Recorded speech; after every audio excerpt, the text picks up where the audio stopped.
welcome to DarkMatch. I am your High Priestess Zardoz, make a fight free. I'm the Lone Warrior, and it's my birthday, and I'll cry if I want to. I'm Ironbite. What's the point of Bound for Glory? And I am your foxy friend Backlash, and Ironbite, you should know by now, there never is a point. You expect a point. God, you're starting with the rage early. But anyways, let's slow it down here with what is Iron Sheik tweeting now. Fuck the James Bond. He don't have the sex better than the Sheiky, baby. Thank you. I kind of want to know what spurred this on. You know what? I don't really care because it's Iron Sheik. But you know what? We gotta talk about Impact. And what the fuck is Bound for Glory's point? Ironbite, we've been 2 weeks removed. Stop asking. There is no point. We should just accept it. The point was, fuck the 10%. You know, Exactly. It amazes me. It truly, truly amazes me that you can have one person who so wants to troll this 10% of the internet fans, the internet wrestling community that actually cares that your company fucking succeeds, and we get this. I just don't. Well, we don't have to like it. They've got that direct auto insurance money coming to them, so we don't really matter anymore. Yeah, that's true. I mean, did you see the amazing? I can't even fucking use sarcasm. Those commercials suck. And they're Paul's not even on them anymore. Oh, no, is that who they replaced? They brought Jared in with? Yeah, they brought in Jared and Morgan to do that. And Rude. This and is Rude. the other. There's actually a couple of. I'm betting they shot a couple of those. Well, this is what direct auto insurance gets me, guys. This is the second set. So, and I think there might be enough for a third set there. Well, to be fair, get ready.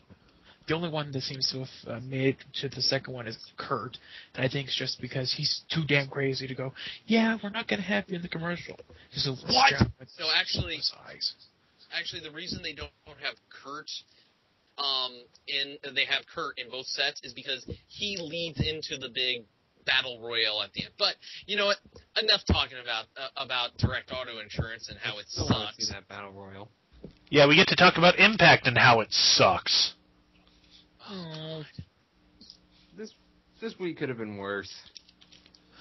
I don't. See In what way? Well, Karen Jarrett didn't talk the entire night, so there's that. You know what? Yeah, small blessings. Small blessings, really. So, you know what? Let's start out with promos, because you know what? Wrestling matters. And it's Impact. for Come on. whatever reason, it's James Storm. And he's got new music. And he's got his own Titantron. Gee, I wonder what they're hinting. Happy Sunshine Rainbows? Yes. Exactly. Exactly what they're hinting. This promo, I don't remember anything of this promo because it probably went nowhere, and I'm guessing by the end of the night it's all invalidated, but skipping ahead. Yeah. There was we actually get, I mean, it's a promo between Storm and Rude, which we've seen before Bound for Glory, okay? We saw this goddamn promo before. Yeah, it mattered. It didn't matter. We've seen this before. So it just, I didn't care enough. The only thing I paid attention to was the fact that my closed captioning couldn't spell Macon properly. That's how little this promo mattered. Wow, okay. that's bad. Well, but, I can summarize the promo like this: I respect you. Well, I respect you. Well, I respect you. No, I respect you. For 10 minutes. For That's about basically it. went back and forth. They were basically going, I like you, no, I like you, no, I like you, no, I. It's kind of silly and pointless. We all know how this is going to end. There was way too much ass kissing for this to ever end well. That's true. Well, just as we said, summarize the promo. It's I respect you. No, I respect you. Kiss already. Mike Tenay and Taz run down the card, and somewhere a former partner of Mike Tenay is screaming at his television, "Why are you still in this damn company?" And he's also asking himself, why am I still in this damn company? Yeah, Well, there is one other thing actually really quick. Rude and Storm came out to their separate, just brand new music, and when the promo was over, they left the beer money theme. And I kind of get why they were doing that, showing that, they're separate people outside of the tag team, but still. Why didn't they just go with the beer money theme from the get-go? I'm just going to do this right now. Symbolism! Thank you. So we get a shot of Eric Young arriving with Ronnie from the Jersey Shore, and nobody cares because this hasn't worked the last 2 times you did it. This brings precisely 0 ratings. Well, you know what? When we get to the segment, I'm going to talk about exactly that. So we have our TNA Knockouts Tag Team Championships between Gail Kim and Madison Ryan with Karen Jarrett and Tracy Brooks' big boobs versus TNT, Tara and Tessmacher. I kind of missed the motorcycle for that intro. I'll admit the tag team name is a little clever.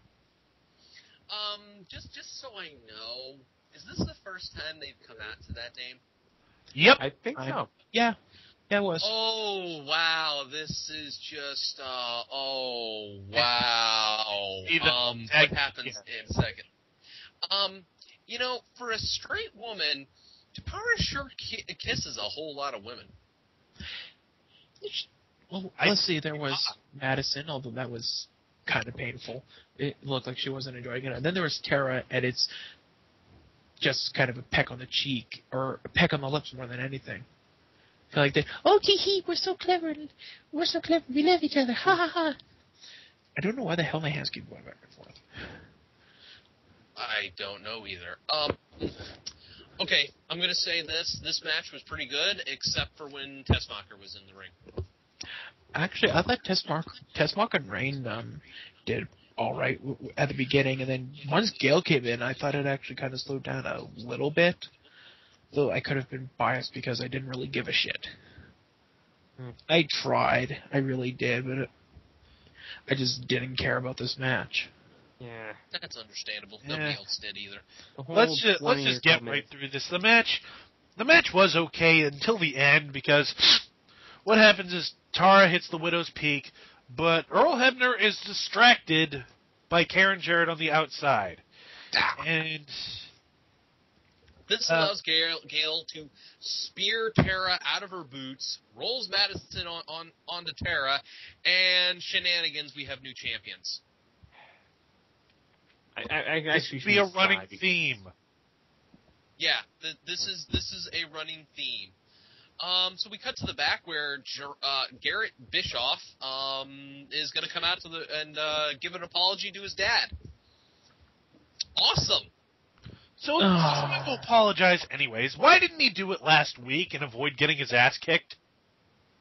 Well, you know what? Maybe he's just because a masochist. TNA. Masochist. I'm sorry. I have a speech impediment.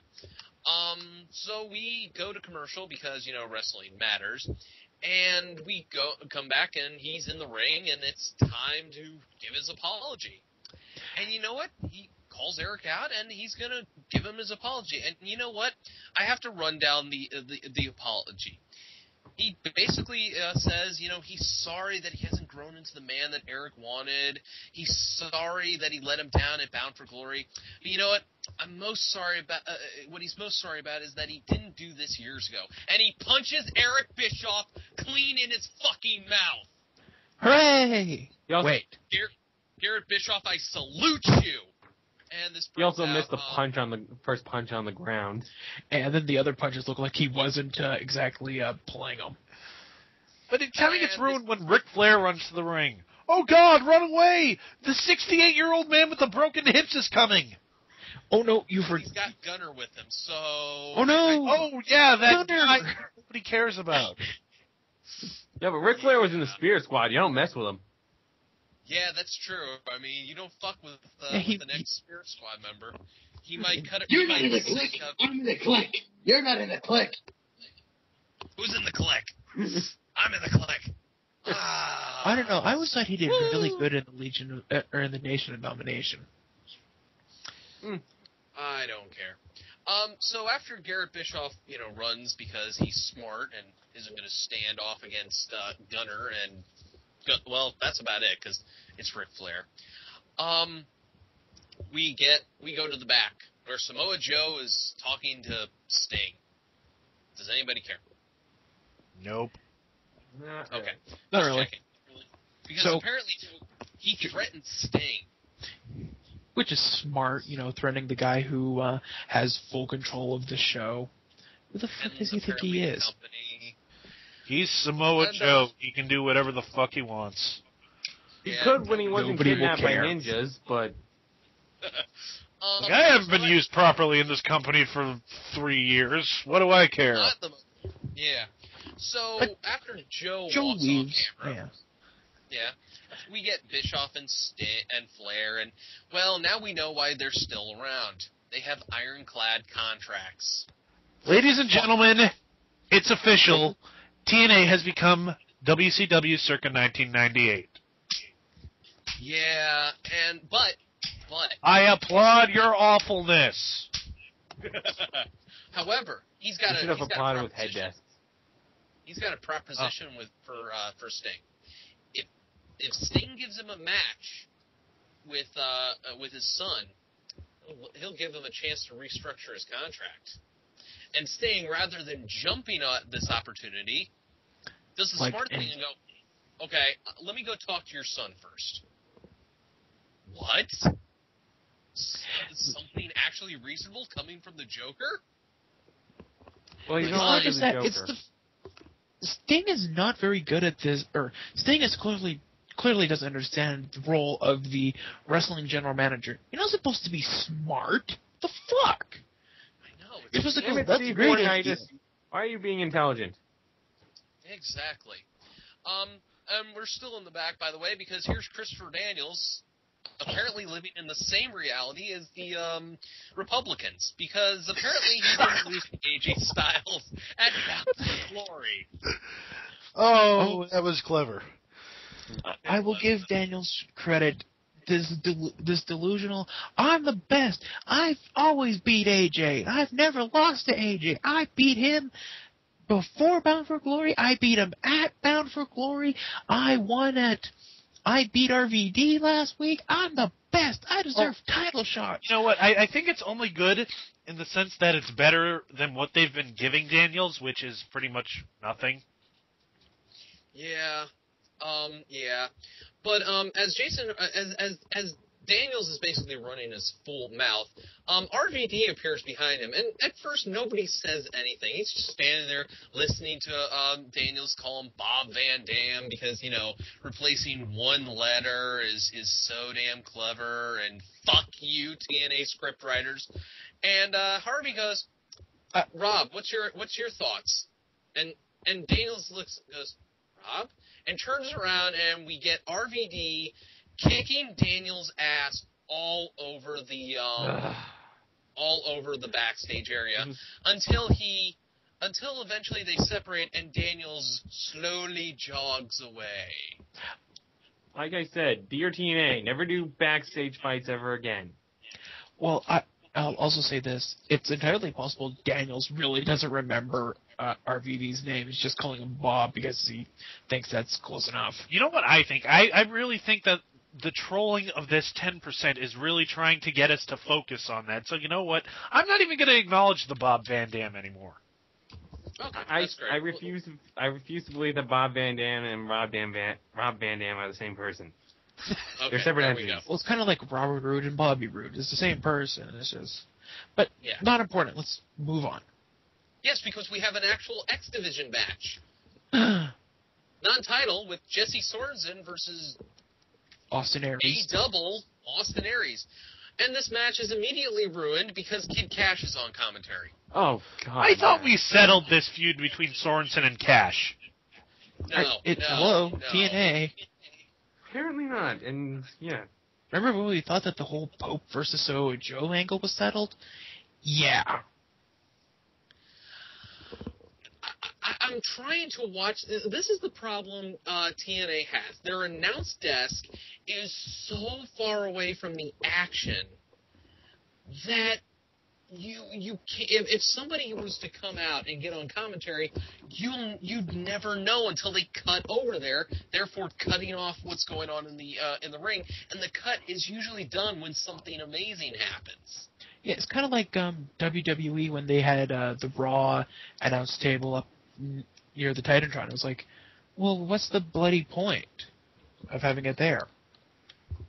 It was because JR can't walk the full length from the ring entrance to the from the ramp to the outside. I don't know, but it's just like so jarring, and because they're like, well, who's this? And I'm like, who's who? Because they don't cut over, and then he gets on the mic. It's like, who's this? Oh, it's Kid Cash. Gotcha. I don't care.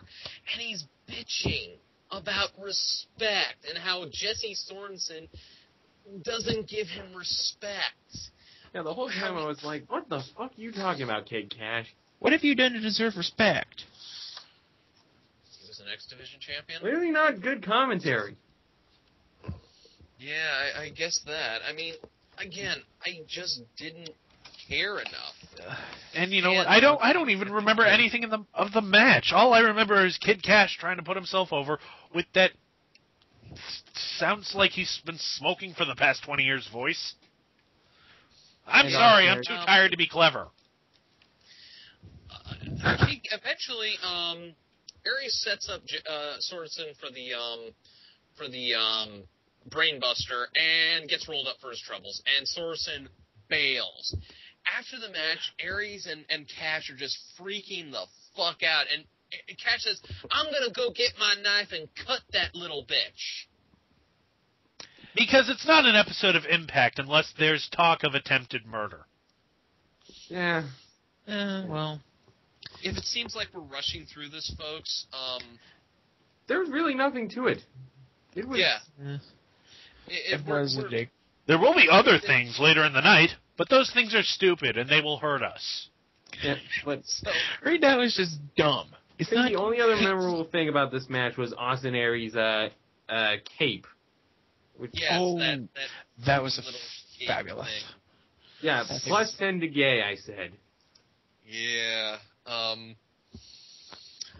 Okay, so we go to the back where James Storm and Bobby Roode cut individual promos about, what the belt means, and they said they did a what-if scenario if they had to face each other for the belt one day, and okay, that's awesome. Why isn't this a turning point?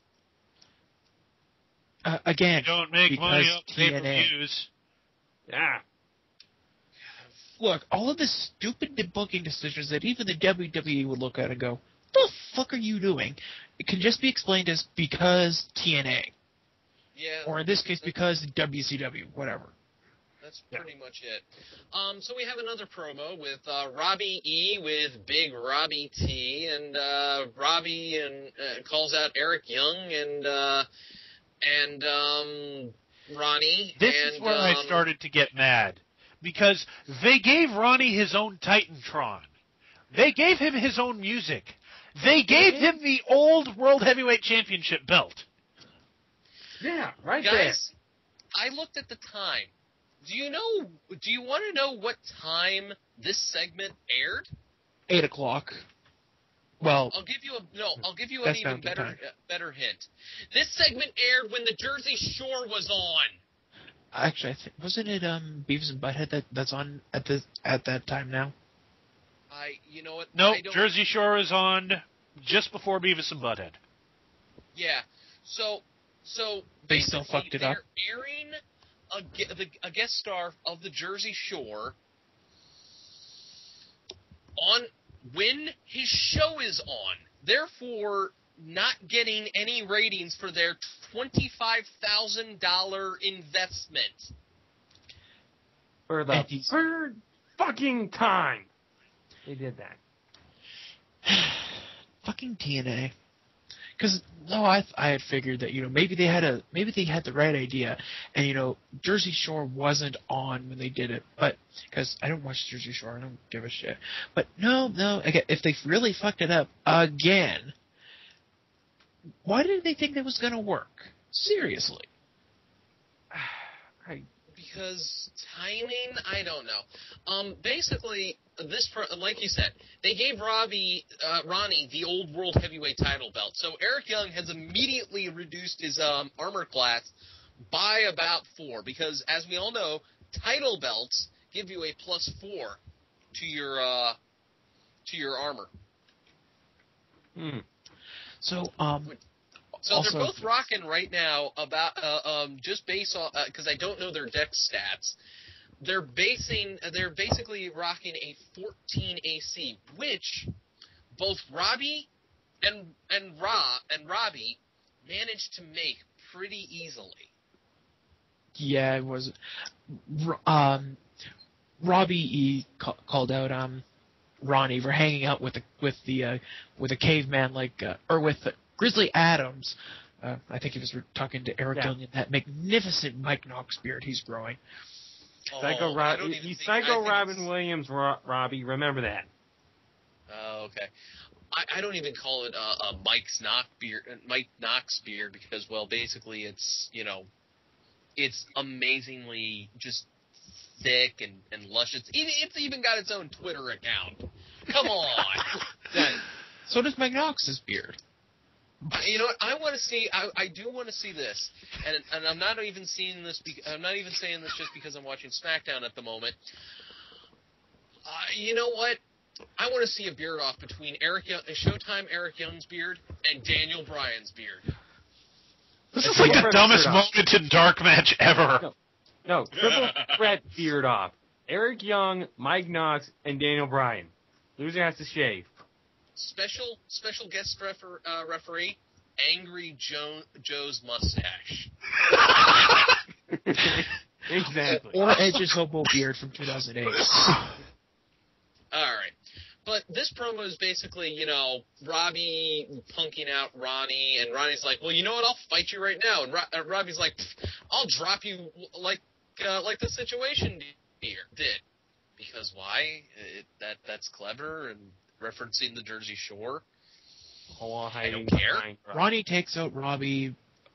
Rob Terry gets involved.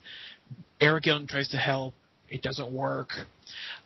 Robbie E whips Ronnie across the back, and Eric Young gets a mic and goes, he reminds Robbie E that Ronnie's from the Jersey Shore and that Eric Young is a high chancellor of all things entertainment. So he's going to go talk with his good friend, the Stinger, and make a challenge for next week. Robbie E and Rob Terry versus Eric Young and Ronnie. So, fucking yay! The Jersey Shore guy is going to be back next week and wrestling. Keep in mind that he called Sting his close, personal, family friend. And keep in mind, they're not booking this on the pay-per-view either. My only hope is that Eric Young's beard is also making him incredibly delusional. Well, no, that's from the unhealed... More so than usual. Hey, guys. We got ourselves a tag team match with what's left of Immortal versus the charismatic assholes, as they're being called online.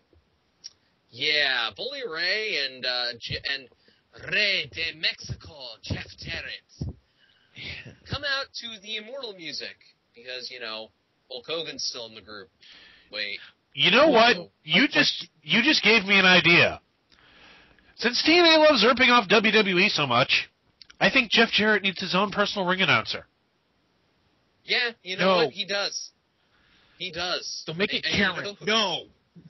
Unfortunately, it will be Karen. Don't make it Karen. We don't need that. Yeah, that's true.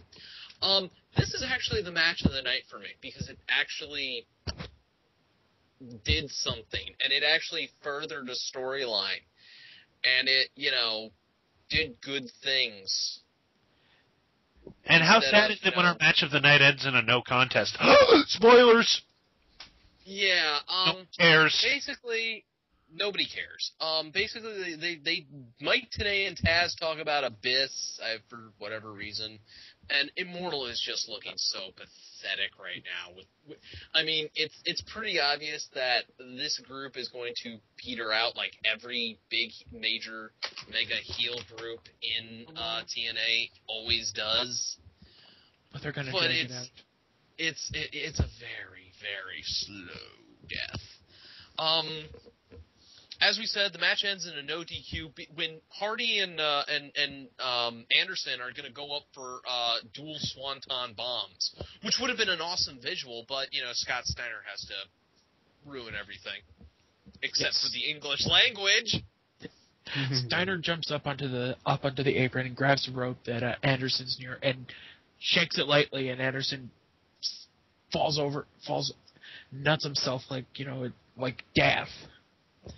And from there it turns into, heel beatdown number 654. Without the whipped cream. We can do the Jeff versus Jeff bit. Well, to be fair, I don't remember what Jeff did to Jeff or why Jeff did to Jeff what Jeff did. Crap. I think I went cross-eyed there.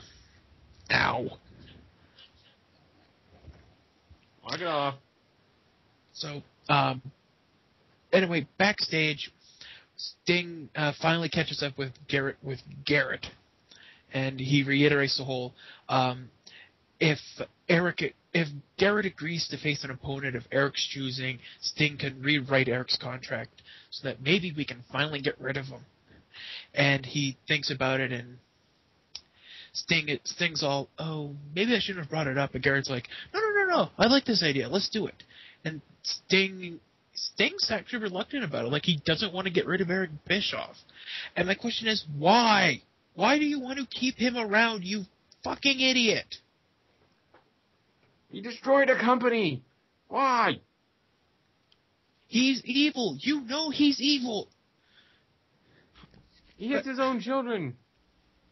Who cares? He's a dumbass. Well, he's not a dumbass. He's probably quite brilliant. He's a dumbass. I know I'm not saying much for this episode because I'm just sitting here with my hands over my face, just gently sobbing, looking at what my life has become, watching this shit every week. Backlash, head, desk, go. Okay, that one wasn't so bad. There you go. But anyway, Sting says he'll let it happen, and we go up to the ring to Matt Morgan. It comes to Matt Morgan coming out to the ring, and he doesn't. The crowd.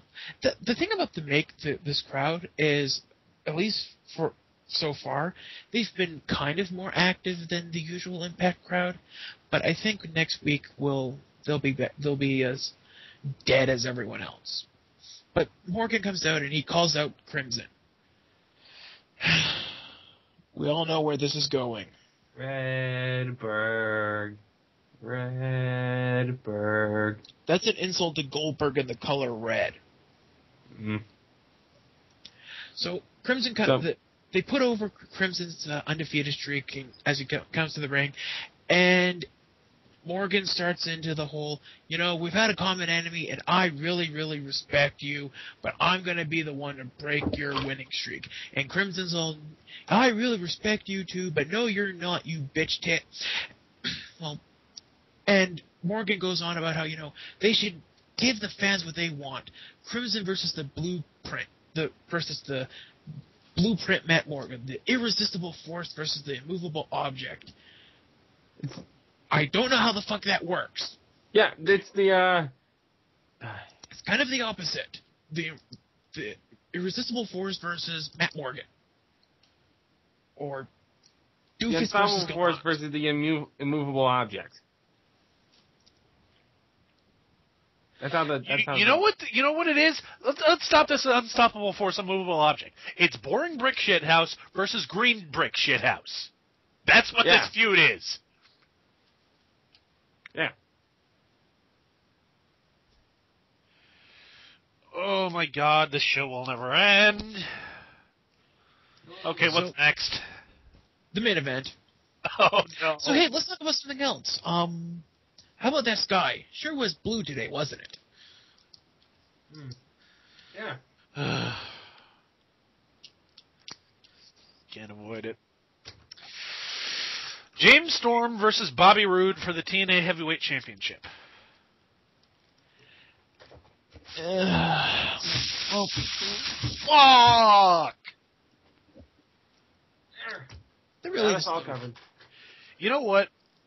We don't really even have to talk about this because there's a point in this match where they go to the hard camera or the boom camera, which gives a nice view of the match, and it shows the cameraman outside the ring sitting down. He's not even filming. Nobody gives a shit. The production team doesn't give a shit. The wrestlers don't give a shit. The writers don't give a shit. Why should I? well, let's at least give the match some lip surface before we get pissed off at the ending. So, match basically goes the way you expect. It's the tag team partner versus tag team partner. At one point they're just slapping the leg out from under the other guy and going for a pin, and then whoever was being pinned does the same goddamn thing, and they do that for about 4 or 5 times before they finally get back into doing actual moves. Yeah, it's pretty much a back and forth throughout the whole match until the finish.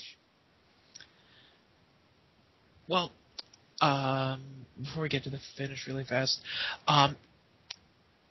there was one spot where Roode had Storm in the crossface, and Storm's about to grab the rope, so Roode does a modified move, and then he gets his foot on the rope, and he goes for a superplex, except it doesn't happen. The usual, they go for their finishers, but it doesn't work. Storm goes for the last call, Roode catches him. Roode goes for the fisherman suplex, Storm counters it, and Roode whips Storm into the corner where the ref is, because if I was a referee, that's where I'd want to stand, in the corner, because that always ends well. Storm catches himself, Roode goes in to try to crush Storm, and the referee and Storm get out of the way, but the ref falls outside of the ring, and wait, was that here?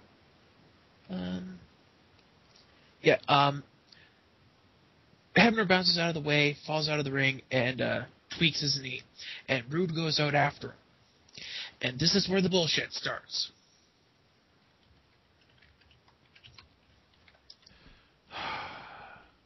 Really? You guys are going to make me do this? Well, okay. So Roode sees a beer bottle that Storm left on the entrance steps, and he thinks, hey, beer bottles hurt when you hit people's heads with them. You have to. Hello? Hello? We've got technical difficulties. There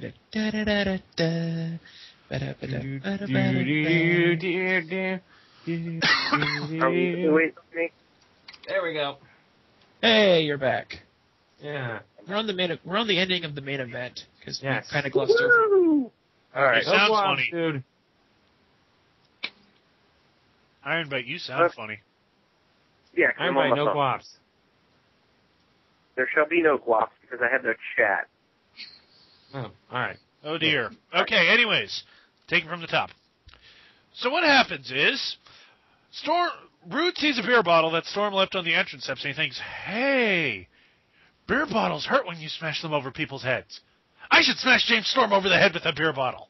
And they keep showing the beer bottle. And I just love the look on, they keep focusing on Roode's face, like he's having this moral quandary. Do I do it or do I not do it? We all know he's gonna fucking do it. So he grabs the beer bottle. Storm reaches out to grabs him, and Rude turns around and bashes him over the head with the bottle. Gets in the ring, and of course, by this point, the referee Brian Hebner has finally recovered from tweaking his knee and sitting on the floor going, ah. Gets the pin. 1, 2, 3. New champion.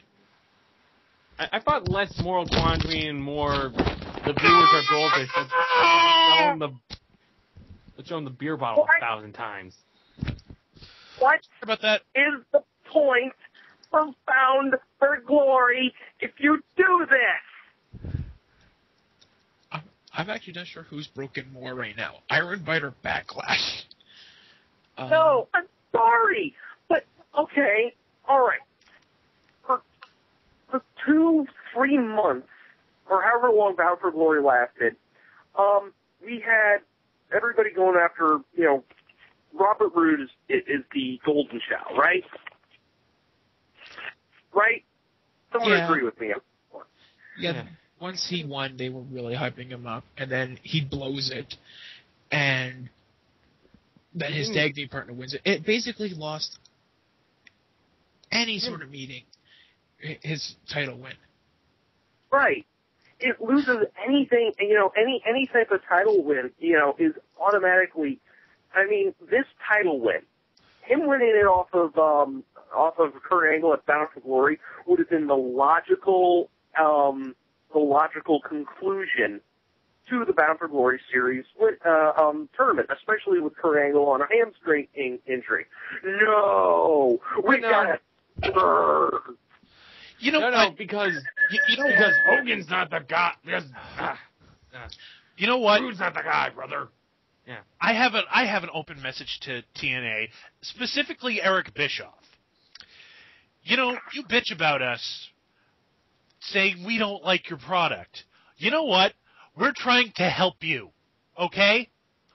We want to like TNA. I would love to come on this show and say, hey, did you guys see that Samoa Joe match? That was awesome. Or, hey, that TNA World title match, that was great. But you know what? We're not doing this to poke fun at you. We're not doing this to be assholes. We're doing this to try and say, you're fucking up your company. You are making a mockery of wrestling. We want to like you. We're not coming out there just to hate you. I want to like TNA. I swear to God. The thing is, we started the Dark Match to basically review wrestling, specifically TNA and WWE. But it's gotten to the point where we can hardly say anything bad about the WWE when you're giving us, actual entertainment and great matches and pay-per-views that, we can't stop gushing about.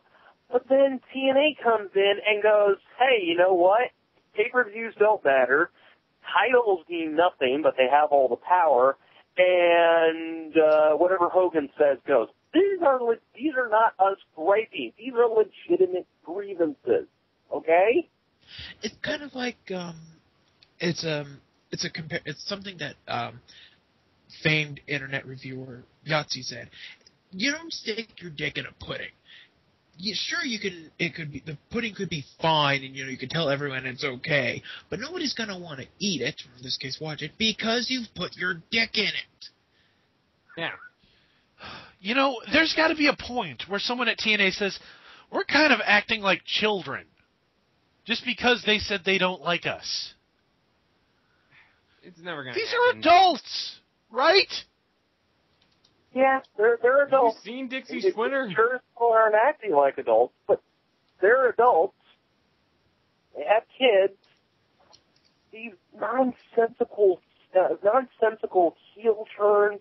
The problem is Russo and Bischoff, more Russo than anybody else.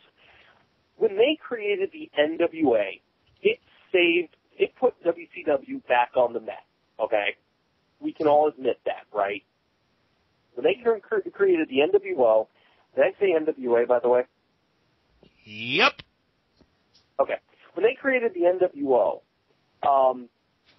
it put WCW back in the mainstream. Well, it put them back in the media's attention. Suddenly, for the record, Russo had nothing to do with NWO originally. It was all Bischoff. Is that Bischoff? Yep. Okay. One good idea he probably had. It really was. He created something that put WCW back in the minds of the wrestling fans, even though they were kind of floundering due to the fact that WWE was kicking their asses, because they recognized that to get with the times, you have to create new stars.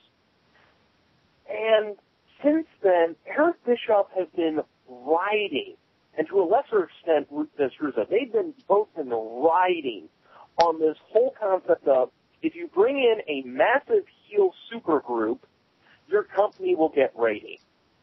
Well, guess what? You've been getting a consistent 1 in the rating. Those aren't ratings. You have no competition on Thursday night. Maybe college football. But even then, there is no competition. All right? Okay, I mean, maybe NBC's Comedy Block on Thursdays. Maybe what CBS has on the air.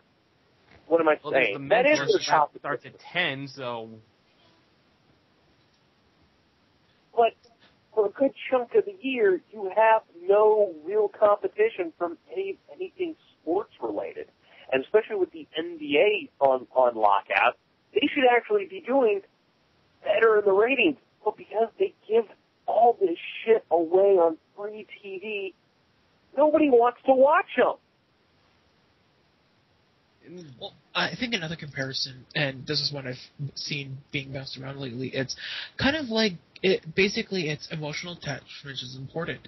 Like, going back to Rude, if they do something where, like, you're dating, like, if you're dating somebody and they cheat on you after a month, your reaction is going to be, well, that was stupid of her, so whatever. But if it's a longer-term relationship and they cheat on you, you feel, it hurts more. And Rude is kind of what happened here with Rude, where, they had done this long build-up to Bound for Glory. And Rude loses, and you feel really betrayed because you had gotten so far behind him. You put all of your trust and faith into him. And then you look at it now where it's like Rude gets the title after, a week or two and turns heel, and it's like, whatever, man. Because you're not attached. He lost. He fucked up. What's the point? He didn't just fuck up. He got screwed blatantly without any type of effort for a retread.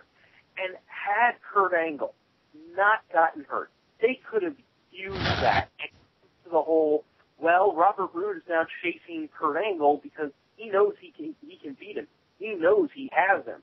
All right? Kurt can't beat him. But instead, Kurt gets injured, so they go with Plan Z, because I don't even think James Storm was ever going to get the title unless he turns heel. And instead, well, now Robert Roode is all butthurt because, James Storm got the title. He got the job done. But at the same time, there's no indication that there was any type of jealousy. Because as we said at the top of the show, they came out and had the I respect you, no, I respect you, no, I respect you promo. Yeah, and, they're supposed to be friends, and, they did this whole, Storm was supposed to be legitimate, saying, if you win the title, I'm going to respect you, man, or, we're still going to be friends. And once Storm got the title, Rude was all, you've got the title now, and we're still going to be, we're still friends, I want my second chance at getting it, but, we're still going to be friends at the end of the day. And the thing is, they could have still done that with this match. If they had just gone with the, Rude uses the bottle, gets the pin, and he shows that, he legitimately feels bad for doing what he did, but it was he did what he had to do to win the title. That would have been fine. But they don't. Instead, after the match is over and Rude is the champion, he spits on James Storm and puts his foot on his chest, as if to say, I am the better man. Ha, ha, ha.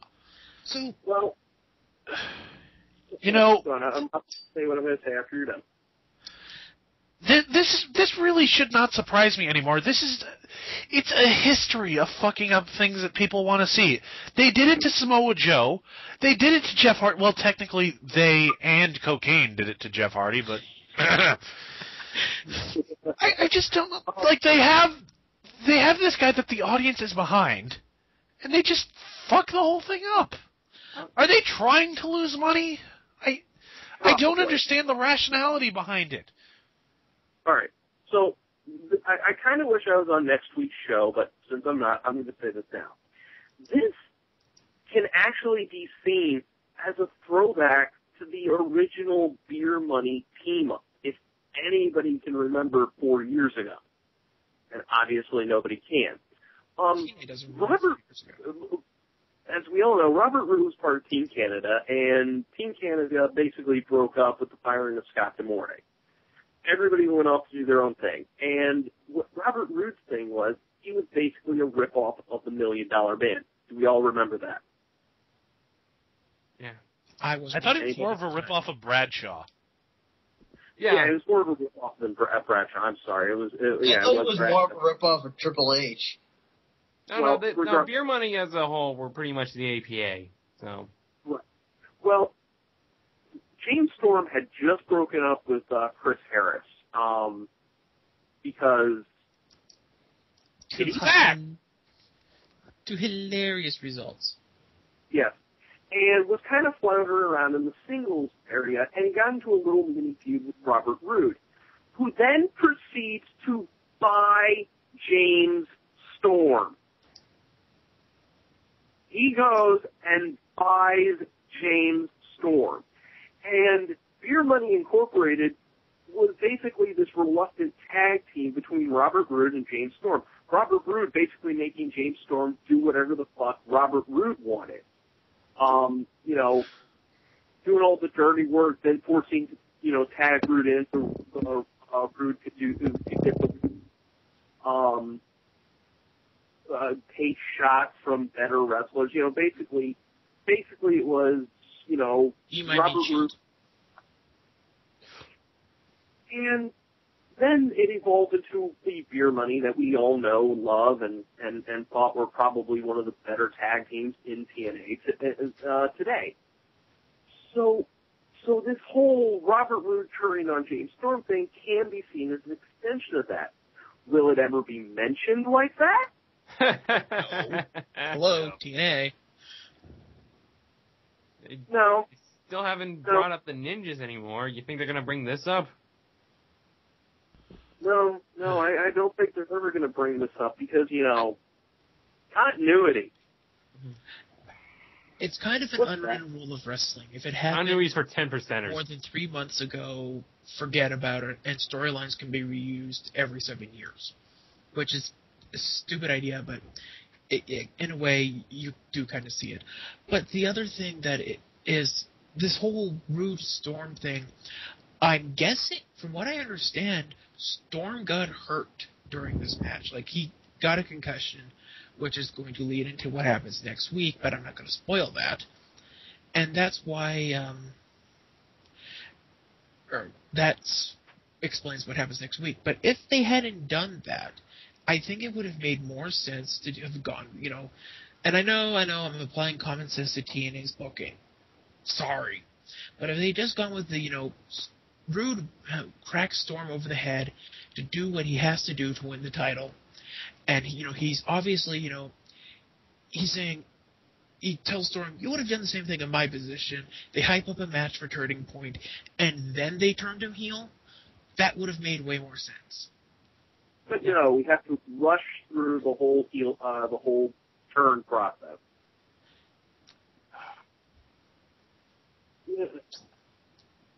I hate to think that this is going to be one of our shorter shows, by the way, guys, but to be It fair, is what it is. You know, we've Bad been ranting impact. about we've been ranting post-main event for 20 minutes. Well, that's true. I think we ranted about the main event longer than we did about the rest of the show. The rest of the Wow. show was meh. My It was question bad. is, my question is, why is the booking still terrible? Russo is no longer in the position of power that he was. Yeah, he's still on the right. That's bullshit. That is bullshit. They will tell you. They'll tell you that, but there's no way Dixie is not taking the book away from him. No, you know what it is? Book away from Russo in that company unless you fire everybody and start fresh. Russo does not belong near anything that can be used to write anything down. Because He needs a filter is what he needs. Check, it turns into a major swerve. See, I think what it is that they're putting up Bruce Pritchard or whoever as new head writer to try to and then as being a scapegoat so that the fans will be all, I miss Russo, and then they can bring him back as head writer, say that clearly Pritchard failed at doing his job, and all the while they're just going to do whatever the fuck they want because nobody's going to blame Vinny Rue if he's only just, part of the committee instead of the guy shitting on top of the pile. Well, that's how it works in their mind, but they forget the fact that we're not that stupid.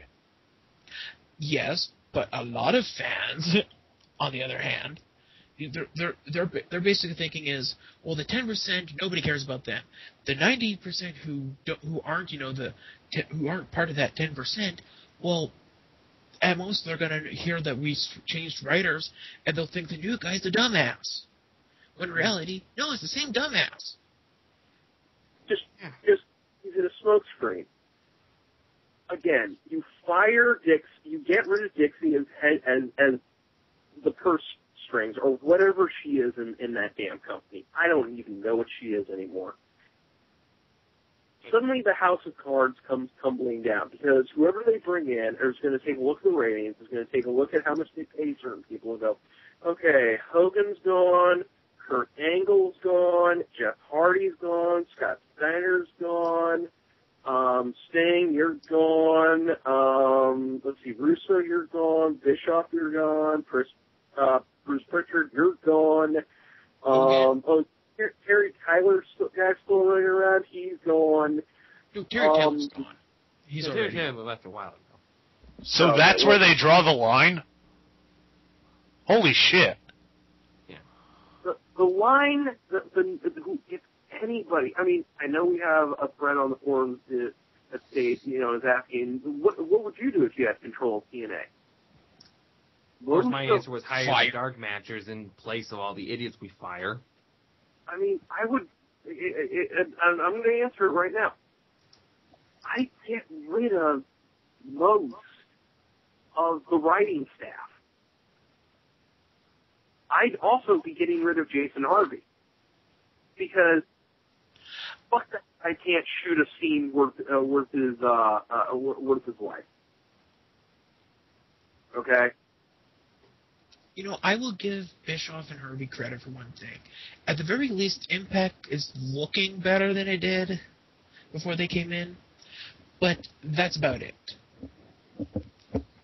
Well, my issue with Harvey is, and actually, I think I may have said this before, but if I haven't, oh well. He believes that the camera is the eyes of the audience into the backstage area. And this just came to me, by the way. So that's why it's so damn terrible and just looks like it's unprofessionally shot with, door frames and windows and action happening just off screen. Because normal people are not, this is supposed to be a normal person. You forget the camera is not eyes into the backstage world. It's the window. And you can see more through a window than you can see with eyes. Does that make any type of sense? Yeah. Anyway, we should wrap this up. We should. Because I have other things to do. Yeah, let's have a nice Let's try to lift our spirits with a nice old game of what get more screen time than Jay Lethal. Is it Jay Lethal, or are we sticking with the Pope? Who cares? Pope doesn't even get more screen time anymore. He doesn't even get the commercial screen time anymore. Poor guy. Yeah, alright. I'll go first. You know what gets more screen time than Jay Lethal? Christy Hemi's boobs. Yay. A napping cameraman gets more screen time than Jay Lethal.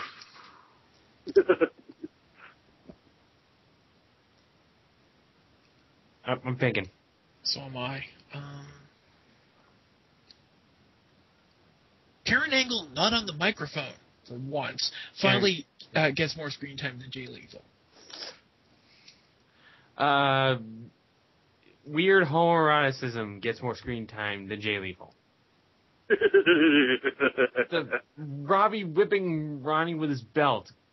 I was like, so that's where War Machine was the whole time. He was booking TNA. Oh! That's me. Alright. Oh, wow. Are we really having a mini feud between dark matchers? Alright, awesome. We've had plenty of those. Have you ever listened to a show Where have you been? Where have you been? Your tag team partner's feuding with furries right now. Anyone? So, in closing, I'm Iron Bite, and what's the point for Bound for Glory? I'm Mega Fighter. Warrior. Yeah. Go. I'm Mega Fighter Free. I'm gonna go find some A's to lose your point with. I'm Lone Warrior, and I'm gonna go have some ice cream. And I am Backlash, and Eric Young, I'm coming for your beard. Good night.